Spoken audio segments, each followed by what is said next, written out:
Quer aumentar sua coleção de Ben 10 com bonecos, Omnitrix e veículos? Acesse agora a nossa loja, o link tá na descrição.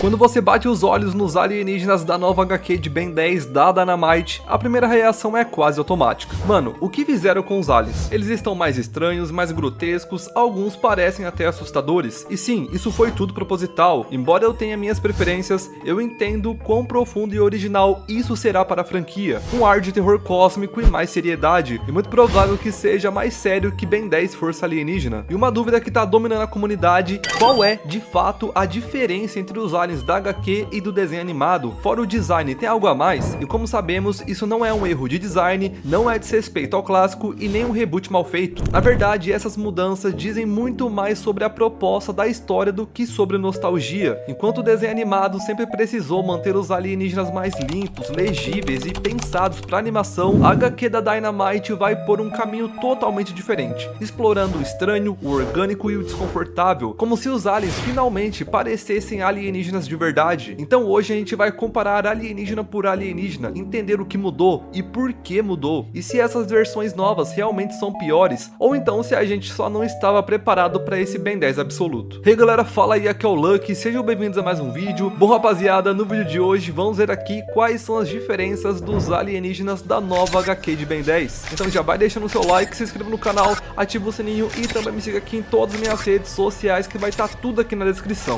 Então é isso e bora pro vídeo. Então o primeiro alienígena que vamos ver as diferenças é o Enxurrada. Ele saiu de um Mentoy todo fofinho para uma máquina de guerra. E uma das versões ele parece um Megazord poderoso, tanques de água e todo robotizado. E nem dá para idealizar tão bem como ele soltaria sua água. Na sua outra versão ele parece mais com um convencional em estrutura corporal, embora tenha muito mais detalhes. Aparentemente ele possui duas bioarmas para o seu disparo de água que fica embaixo de seu braço. Diferente do reboot que ele tem apenas um buraco em cada braço, porém na parte de cima. É importante lembrar que temos duas capas e elas mostram designs diferentes, mas a que mais deve ser similar aos reais da comic é a capa que não foi feita pelo co-criador de Ben 10. E sim, o Duncan Relow fez essa capa aqui da HQ, e a que ele não fez é essa aqui. O Duncan disse que os alienígenas da comic serão tanto distantes de ambas as capas, mas agora fica uma dúvida, por que capas diferentes existem? E bom, caso vocês não saibam, isso é um padrão que ocorre nas HQs justamente para ter variedades de capas em diferentes artes. Mas agora vocês podem me perguntar, beleza Lucky, estou perto de entender tudo, só me diga então o motivo de você dizer que a capa feita pelo Duncan está mais distante dos visuais dos aliens que irão pra comic? E calma que eu vou falar disso. Isso é porque o Robert Carey, um artista envolvido, deu a entender que esse é o projeto final, mas ainda vamos ter algumas surpresas. Ele até postou 4 braços e outros aliens completos no Instagram, e bem, esses designs dá pra ver o corpo todo e a estrutura e design são similares aos da capa que não foi feita pelo Duncan. Talvez ele quisesse evitar spoilers, ou talvez os aliens tenham mudanças pequenas na comic, e bem pequenas mesmo, e vocês verão isso quando eu falar do Insectoid, então devemos sim esperar um Enxurrada Megazord. Indo agora para o próximo alienígena temos o Insectoid. Sabemos muito bem que a interação do reboot trouxe um Insectoid humanoide, dada a possível intervenção da Cartoon ou da dona do licenciamento de brinquedos, que é a Playmates Toys. E sim, eles queriam tudo humanoide para em tese vender mais para as crianças. O Insectoid ser humanoide em tese já dá a ele uma similaridade com a pré-produção do Insectoid do clássico, onde ele se chamava Dragonfly e não Stinkfly. Porém, todos nós sabemos que o reboot foi duramente criticado em trazer ele dessa maneira, e na época o povo tinha um forte medo de que se o besta fosse introduzido ele fosse bípede. E por sorte, com a introdução de um Whoopie no reboot, podemos ver que isso de humanizá-lo não ocorreu, graças a Deus. Então ok, mas por que saber de tudo isso? E bom, ao compararmos o do reboot com o da comic aqui, vemos que na versão da capa do Duncan, ele, por ter um amor ao reboot, fez uma referência do Insectoid reboot no design, ao mesmo tempo que tirou a vibe humanoide e deixou ele mais mosquitão. O curioso é que essa versão do Duncan também parece um vagalume, e o ferrão icônico do Insectoid, a qual não existe no reboot, aqui nessa versão virou um abdômen brilhoso. E sim, eu pesquisei isso, os vagalumes brilham e isso se chama abdômen, e não bumbum, rabo ou muito menos ferrão. Esse abdômen me fez pensar se o Insectoid na versão do Duncan não poderia soltar raios ou feixes feixes de luz. O curioso é que o Insectoide do Ben Prime já soltou explosões de feixes azuis contra o Agregor Supremo, e uma merchandise BR oficial diz que ele de fato tem essa capacidade. Então será que o Dunk estaria mais informado das infos brasileiras do que sabemos? So I'm not familiar with that last bit, and I can check on that, and I can get back to you on that. I'll find out. So as far as the canonical information.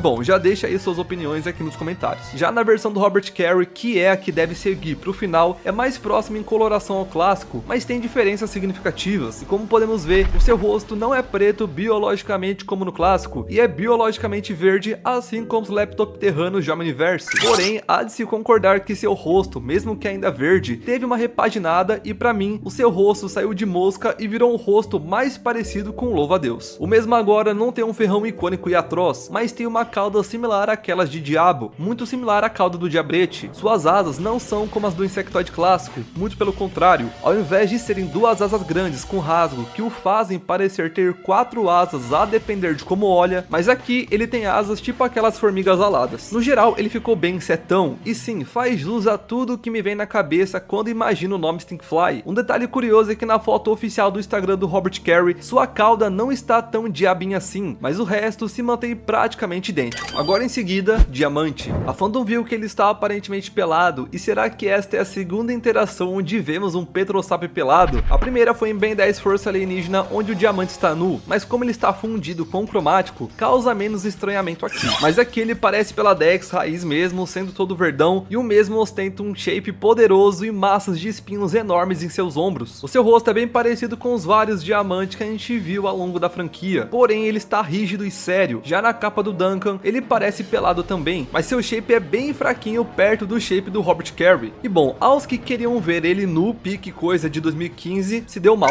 O Robert Carey postou a foto oficial no Instagram e ele tem um short. E essa é a versão do Diamante com um shape mais forte e com vários cacos e interligações, como se estivesse rangindo. E mano, isso é insanamente overkill, mas muito bom também. Agora em seguida, Ultra T. O shape casa como uma luva no Diamante, ainda mais porque ele é mais forte do que parece, e essa visão até o escritor Matt Wayne tem comigo. Agora, será que o shape casaria no Ultra T? O Robert Carey fez Ultra T estando mais forte fisicamente, um shape bem tanque. É basicamente como se o Jorlan Vieira fosse o Mechamorfo galvânico. Suas colorações são as mesmas do clássico. No mais, o padrão de circuitos em seu corpo lembra mais com raios espalhados, e uma de suas mãos é na verdade uma pinça. O Duncan Below quis homenagear o reboot de novo em sua capa, e ele tem barriga branca como na sua versão original da série. Porém, o mesmo tem circuitos roxos como na sua interação do reboot. E por algum motivo, o Duncan fez seu olho ser um buraco que brilha intensamente como uma lanterna. Na foto oficial do Robert Carey, vemos que o shape se mantém, e ele tem mãos normais e não mais uma forma de uma pinça. E é muito provável que isso seja um poder dele. No mais, já vimos um Mechamorfo gordão em Omniverse, mas agora main tank, isso já é novidade. Agora em seguida, XLR8. Na capa do Robert Carey ele não tá tão interessante por ser pequeno e compacto demais para um design do XLR8. Na capa do Duncan, ele é uma fusão do XLR8 do Carey com o XLR8 padrão que conhecemos, e eu até gostei. Ele com essas rachaduras azuis e serras no lugar de rodas, imagina o ataque desse cara. É curioso pensar que grande parte desses designs dariam ótimos supremos para os designs padrão que conhecemos, porque tipo, um enxurrada supremo desse enxurrada aqui, poderia assim ser como o do Robert Carey, e ninguém reclamaria, mas não rapaziada, eles são redesigns da forma padrão mesmo. Então esse XLR8 na realidade tem rodas pique serras cortantes. O Robert Carey postou a versão oficial em seu Instagram, e é muito provável que é a versão que vai pra comic, e nela podemos ver que ele saiu de um ser baixinho e virou um bichão todo aerodinâmico, e essa monstruosidade deu a ele um ar xenomorfo, algo já pensado por fãs antes mesmo da HQ da Dynamite surgir com isso. O mais bizarro desse design é que ele tem olhos, como vemos na capa, e são amarelos, diferente do clássico onde ele possui olhos verdes, e a máscara azul dele funciona diferente aparentemente. Eu não posso chutar bem aqui o funcionamento disso porque é difícil de sacar, mas essa orbe, a máscara azul, fica acoplada no lugar do que parece ser a boca, e isso é bem diferente do XLR8 padrão no desenho, onde sabemos que ele desce a máscara no rosto, e a máscara é totalmente biológica e não mecânica. E bom, então resta a gente esperar para vermos como vai funcionar esse XLR8 aqui. Agora o próximo alienígena, temos o Chama, o herói dos heróis, a primeira transformação do Ben Prime. Então resta saber se aqui na HQ da Dynamite será ele ou outro alienígena como primeira transformação. No reboot mesmo, o primeiro alien que o Ben virou foi o Quatro Braços. Eu torço muito pro primeiro alien dessa HQ ser o Chama. Agora falando da aparência aparência, o Chama não tem design ruim.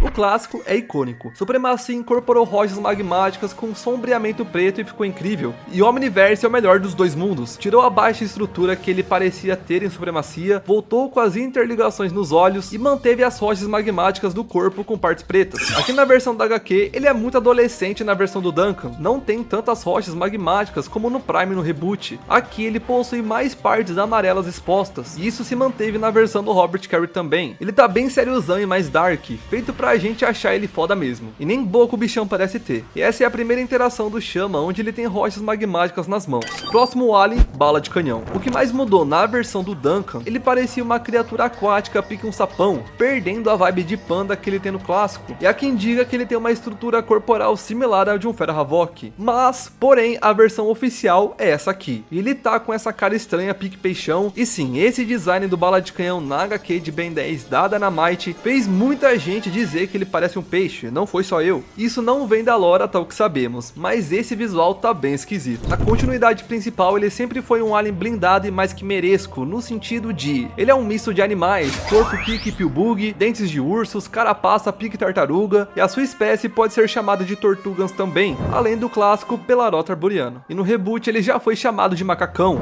Solta ele, seu macacão! E como podemos ver, nunca é tão claro que o animal é a inspiração base, mas nunca foi peixe. Isso sempre foi mais com os aliens, por exemplo, os aquáticos. Então, por que esse bala de canhão novo é todo peixão? E bom, não dá pra saber se esse foi de fato a intenção. A intenção real foi mudar ele para adaptar o mesmo a essa nova cosmologia de terror e seriedade, no sentido mais cru. Eles queriam deixá-lo mais parecido com o alienígena de verdade, mas de fato ele tem cara de peixe. A confusão deve se perpetuar mais quando em um dos dois visuais ele é claramente mais anfíbio. Então você subconscientemente deduz que o outro visual teria também uma correlação a essa parada aquática, mas até o que sabe, não tem. E isso é só dedução de fã. Próximo alienígena, massa cinzenta. Na versão da HQ ele parece ser bem maior, e sim, em ambas as versões da capa. E isso seria novidade, ele sairia de 15 centímetros e nessa realidade seria pequeno, porém maior que o convencional e menor que o Matéria Negra. Na capa do Duncan ele tem olhos fundidos pique o Sonic, porém são laranjas. Ele também tem veias na cabeça para dar uma vibe cerebral, e na versão oficial a gente pode ver que ele tem um cérebro bem grande, chega até a ser similar à versão suprema do Albedo, e ele de fato parece maior e será uma interação onde ele não tem símbolo nas costas como no clássico, Omniverse e Reboot, porque aqui ele tem um símbolo no ombro. Ele tá muito parecido com o ET cinza padrão de filme tipo o clássico ET da Área 51. Essa ideia é real porque foi usada na série como referência para galvanianos no episódio Blue e Driba vão à Área 51, e essa ideia é de fato a ideia das primeiras pré-produções do Massa Cinzenta. Indo pro próximo alien, Cipó Selvagem. Na continuidade principal, sabemos que os sapiens celestiais são responsáveis por alterarem o traço e a aparência dos personagens, e isso é retroativo, como vemos nessa cena aqui. O Friage não era magro, é como se depois que eles alteraram, ele sempre foi marubão desse jeito aí. Então é importante saber disso, porque, bom, o nosso humano Cipó Selvagem tinha olhos extras no clássico, e sim, exatamente, isso nos seus ombros são olhos, e isso é deixado ainda mais claro em sua versão de Supremacia, onde os 3 olhos ficam verdes. Agora Ben 10 Omniverse veio e fez com que o Cipó Selvagem não tivesse olhos extras e nem outros Floraunas. Dentro da série, sabemos que a culpa é desses caras aí. Basicamente nerfaram o Cipó Selvagem, isso porque agora ele não tem a visão de 360 graus que esses olhos concediam, e isso é retroativo, como eu expliquei. Já no Ben 10 Reboot ele foi infantilizado, o Cipó Selvagem por si só já é muito grotesco e sempre foi, e o próprio Ben sabe disso. Você sabe que esperei o verão todo pra ver o Shag Carpenter. Esses malucos fazem o Cipó Selvagem parecer normal. Mas aqui no reboot ele é mais clean, ele é humanoide e não tem mais 5 ou 4 pernas. Ao invés disso, ele solta tiras de tentáculos divinhas para atacar ou se locomover. Ele também não tem mais as abas em forma de planta carnívora com dentes cobrindo sua cabeça, e no lugar disso, ele possui folhas claras cobrindo seu pescoço. No Ben 10 da Dynamite Comics, vemos que a parada tá insana. O selvagem no nome Cipó Selvagem foi usado de forma muito literal. Embora na versão do Duncan de capa ele esteja mais parecido com o Cipó Selvagem convencional, quase como um misto entre o clássico e no reboot, com os elementos a mais como flores e galhos, na versão do Robert Carey ele é basicamente um monstro, literalmente um ser selvagem. Ele é um bicho com uma estrutura corporal similar ao monstro do pântano ou até mesmo Hulk. Ele aparenta ser colossalmente grande, forte e parrudo. Por algum motivo ele tem uma boca similar à do besta, e não dá pra saber se ele vai ter lore sobre isso, porque se tiver é porque o nome de ambos tem Wild no idioma original. E aí eles poderiam pegar isso de referência para criar um conceito perfeito onde eles coexistem no mesmo planeta ou algo do tipo. Mas é bem estranho ele ter uma boca pique Bulkmancer. Ele tem um olho só e sabe o que acaba me lembrando? É o Elementor do Max Steel. Ele é todo interligado com raízes marrom. Seria isso, raízes provindas de uma inspiração no Plant Guy, a sua possível pré-produção. Ele tem plantas amarelas e verdes e é uma fera colossal, sem sombra de dúvidas. Ele parece ser bem mais selvagem que um floral na Xenon, porém eu aposto que ele terá sapiência plena e controle pelo bem, ou será um alienígena que agora altera a personalidade do bem para ele ficar com uma verdadeira selvageria. Agora é só a gente esperar isso para ver na HQ também. Agora, para finalizar, temos o Quatro Braços, e como eu achei ele muito bom, resolvi deixar só para falar agora. Agora comente aí embaixo se tu ficou até o final desse vídeo que eu quero saber. E seguinte, o Quatro Braços teve em seu visual de 10 e 11 anos a icônica camisa clássica do bem, mas adaptada obviamente ao seu tamanho. Aqui ele tem um traje mais heróico e que por algum motivo me lembra um traje Viltromita, só que com partes pretas e não vermelhas. Ainda assim, na capa do Robert Carey não dá pra ver ele por inteiro, mas como eu falei, ele postou a versão completa do Quatro Braços no seu Instagram. E mano, surreal de bom esse design aqui. Em Supremacia Alienígena e em Heróis Unidos, o Quatro Braços tinha um padrão gladiador. Em Heróis Unidos ele ostentava marcas para fazer referência à camisa clássica. Agora aqui, ele não é um gladiador, ele é um militar, um traje com pochete, caneleiras duras e muita, mas muita marra. Os seus olhos têm escleras pretas com íris amarelas. Me lembra até o Zeus de Record of Ragnarok. Então seria esse o deus da espécie Tetramanda? O que vocês acham, hein? Já fala aqui nos comentários também. A HQ nem saiu e a gente já consegue imaginar 1 milhão de coisas só vendo os designs. Então eu quero saber de vocês também. Quando vocês viram esses alienígenas, o que vocês imaginaram? O que vocês pensaram? Com quem vocês acharam parecidos? Já lança pra gente aqui nos comentários. No mais, o shape dele é colossal e ele parece enorme. Talvez faça jus ou seja até maior que o tamanho do Quatro Braços clássico em sua primeira aparição. Agora, caso vocês aí de casa estejam se perguntando, como assim, Lucky? Cadê você falando do besta, do fantasmático e do aquático? E bom, pessoal, é que eles ainda não foram revelados pra gente. Mas segundo o Duncan, eles deverão dar as caras na comic em algum momento. Então resta confiar e quando tivermos os visuais dessas lendas, podem ter certeza absoluta que eu comentarei por aqui. No geral, eu gostei bastante desses visuais e alguns têm minhas ressalvas, porém eu entendo que a proposta agora é outra e isso é o que Ben 10 precisava, uma nova cara, e com total certeza entramos em um novo marco para a franquia e eu espero que essa HQ seja absoluta.